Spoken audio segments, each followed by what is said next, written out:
আল্লাহ গো, বড় আশা করি তোমার দরবারে হাত উঠাইলাম।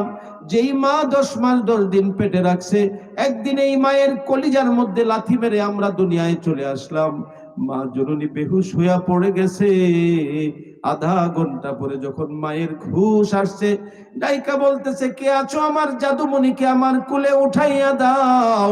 আমি আমার জাদুমণির গালে চুমু দিয়ে আমি আমার কলিজার ব্যথা বলতে চাই। সেই মা কার জানি আজকে অন্ধকার কবরে শুয়া রইছে। সেই মায়ের কবরে আর তুমি আযাব দিও না। যেই বাবা বাজার থেকে একটা চকলেট, একটা বিস্কুট, একটা লাড়ু যতক্ষণ পর্যন্ত আমার মুখে না দিয়েছে, বাবার চোখে ঘুম আসে নাই। সেই বাবা কার জানি আজকে কবরে শুয়া রইছে। আল্লাহ, সেই বাবার কবরটাকে তুমি জান্নাতের বাগান বানায়া দাও। আল্লাহ, যাদের আব্বা আম্মা আছে নেক হায়াত দারাজ করে দাও, আব্বা আম্মার খেদমত করার তৌফিক দান করে দাও। কারণ